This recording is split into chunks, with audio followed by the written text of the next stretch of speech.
हुआ ये है कि बांग्लादेश जहां इंडिया के साथ फिजूल में पंगे लेने में लगा हुआ है, वही एक बहुत बड़ी खबर निकलकर सामने आई है जिसने पूरे बांग्लादेश को हिलाकर रख दिया है। बांग्लादेश की नेबर कंट्री म्यांमार ने बांग्लादेश के 271 किलोमीटर के बॉर्डर पर कब्जा कर लिया है। বাংলাদেশের সঙ্গে মিয়ানমারের 271 কিলোমিটার দীর্ঘ এই সীমান্তের পুরোটাই এখন দেশটির সশস্ত্র গোষ্ঠী আরাকান আর্মির নিয়ন্ত্রণে। বুথিডং ও শিনের পর জান্তা বাহিনীর সবশেষ দখল হারায় মন্টু। अगर तो ये खबर सच्ची है ना, तो बांग्लादेश अपने पैरों में कुल्हाड़ी खुद ही मार रहे हैं। म्यांमार भी असल में इंडिया की, अगर वो उनकी हुकूमत जो है वो भी इंडिया की कठपुतली है। म्यांमार की जो मुसलमान है वो इस वक्त कमजोर हालत में है।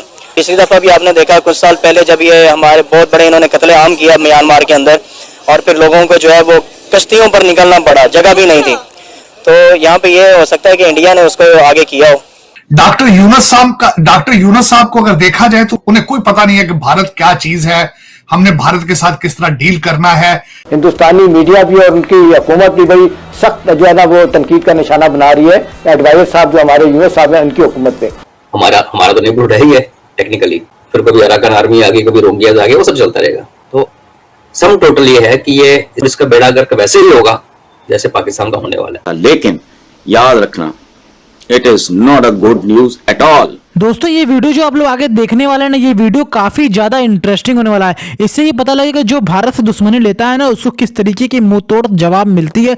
भारत अभी कुछ किया भी नहीं है, भारत अभी शांत बैठा है, तभी देखिए पाकिस्तान को इसका बांग्लादेश को उसका भुगतान भुगतना पड़ गया। आखिर क्या हुआ, पूरी घटना बताएंगे आपको इस वीडियो में। वीडियो को आखिर तक देखिएगा, काफी इंटरेस्टिंग वीडियो। पाकिस्तान का रिएक्शन आपको देखने को मिलेगा कि पाकिस्तान की जो बड़े बड़े अधिकारी लोग हैं वो क्या बोल रहे हैं। पहले ये वीडियो को देखते हैं, उसके बाद वीडियो के लास्ट में बात करेंगे। बांग्लादेश जहां इंडिया के साथ फिजूल में पंगे लेने में लगा हुआ है, वहीं बांग्लादेश से अपने मुल्क के हिस्से नहीं संभाले जा रहे। एक बहुत बड़ी खबर निकलकर सामने आई है जिसने पूरे बांग्लादेश को हिलाकर रख दिया है। बांग्लादेश की नेबर कंट्री म्यांमार ने बांग्लादेश के 271 किलोमीटर के बॉर्डर पर कब्जा कर लिया है। जी हाँ, आप बिल्कुल ठीक सुन रहे हैं। जब बांग्लादेश इंडिया के साथ लड़ने में मसरूफ था, इसी दौरान बांग्लादेश की नेबर कंट्री ने बांग्लादेश के 271 किलोमीटर के इलाके पर कब्जा कर लिया है। तो सर, ये जो म्यांमार ने बांग्लादेश के 271 किलोमीटर के बॉर्डर पर कब्जा कर लिया है, आप इस पर क्या राय रखते हैं कि जब तक इंडिया की सपोर्ट थी, किसी ने इनको मैली आंख से नहीं देखा, लेकिन जैसे इन्होंने इंडिया के साथ अपने ताल्लुकात खराब किए, आप देखें उनके बॉर्डर पे कब्जा होना शुरू हो गया।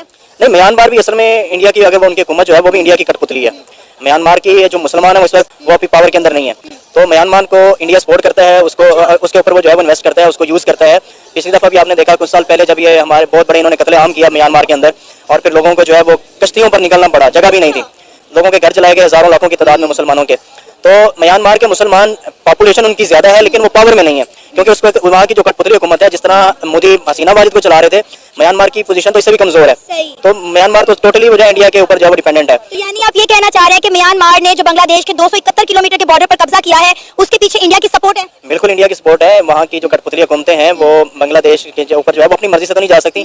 मोदी जो है, अब वो ज़ाहिर है मोदी ने हसीना वाजिद का जो है वो मामला, क्योंकि उसको बांग्लादेश सारा उसके हाथ से निकल गया, अब वो कहीं ना कहीं उन्होंने टेंशन बना के रखनी है।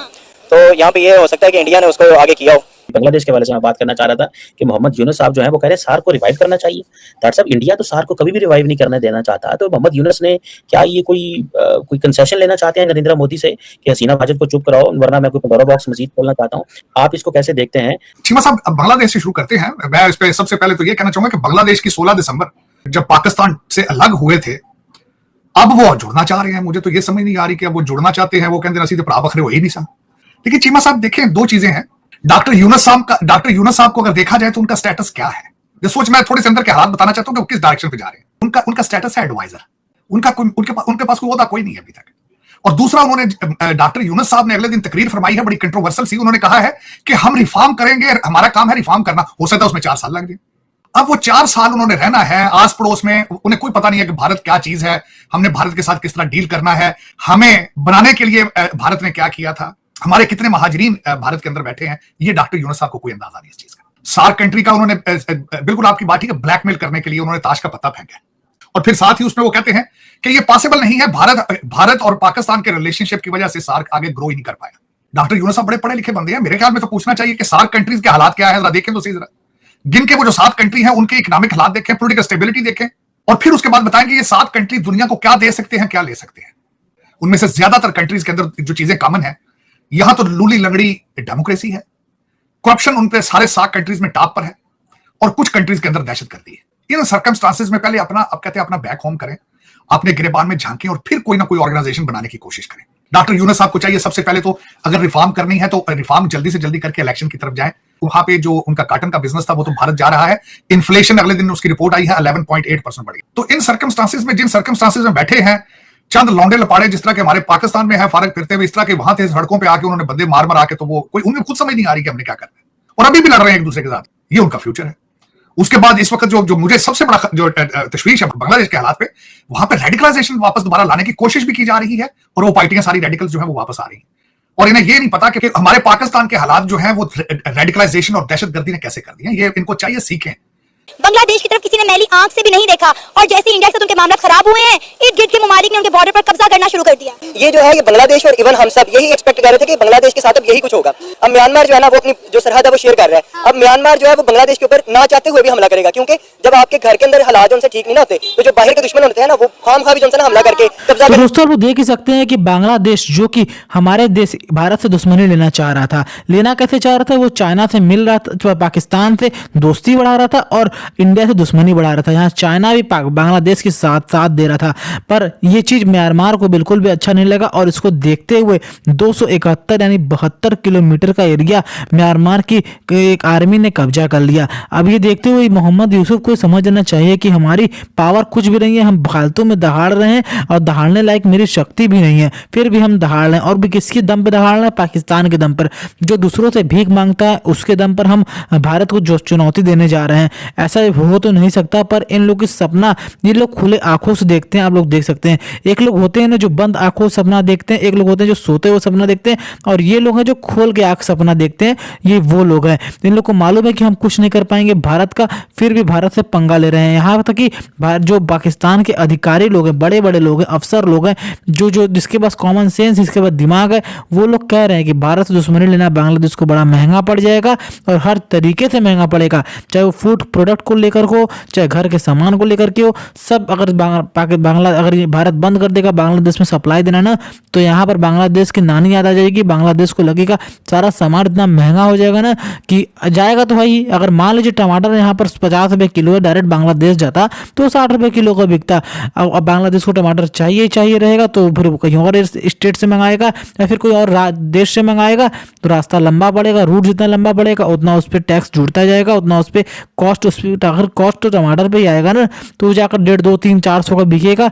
तो इससे इसका प्रभाव कहाँ पड़ेगा? देश की जनता पे ही पड़ेगा ना। तो बांग्लादेश की जो अंतरिम सरकार है, ये मोहम्मद यूसुफ जी, इनको ये बात बिल्कुल भी इस समय समझ नहीं आ रही है। जब पानी सर से ऊपर चला जाएगा ना और हाथ में कुछ नहीं रहेगा ना, तब इनको समझ में आया कि हमने जो फैसला लिया वो बिल्कुल भी गलत लिया, वो फैसला बिल्कुल भी सही नहीं था। आप लोग का क्या विचार है हमें कमेंट बॉक्स में बताइएगा ज़रूर से ज़रूर, ताकि हम भी देखें कि हमारी जनता क्या चाहती है, क्या सुनना चाहती है और क्या देखना चाहती है। मुझे तो यहाँ बांग्लादेश का डिसीजन बिल्कुल भी सही नहीं लगता, हर तरीके से गलत लगता है। और बांग्लादेश जिस तरीके से यहाँ पर चाइना के संग मिला है और म्यांमार ने जिस तरीके से यहाँ पर अपना पल्ला भारी करते हुए यहाँ पर म्यांमार ने इसकी ज़मीन को 271 किलोमीटर तक की ज़मीन को अपने कब्जे में ले लिया है। वहाँ की आर्मी बड़ी चालाक है, बड़ी शातिर है, और वो आर्मी ने कैसे म्यांमार, कैसे बांग्लादेश के हिस्से को लिया, ये आप लोगों को अगर देखना होगा तो हमें कमेंट में बताइएगा, को उसका वीडियो लेकर आएंगे। साथ ही साथ आप लोग इस वीडियो को सभी तक शेयर करिएगा, सभी तक लाइक करिएगा, चैनल को सब्सक्राइब जरूर करिएगा। और दोस्तों ये जरूर बताइएगा कि आप लोग हमारी वीडियो को देखते कहाँ से हैं, क्या बांग्लादेश से देखते हैं, कि पाकिस्तान देखते हैं, कि भारत से देखते हैं, हमारी वीडियो को देखते कहाँ से, ये भी कमेंट बॉक्स में जरूर बताइएगा। चलो दोस्तों मिलते हैं किसी और दिन किसी और अपडेट के साथ, तब तक के लिए जय हिंद, जय भारत माता की।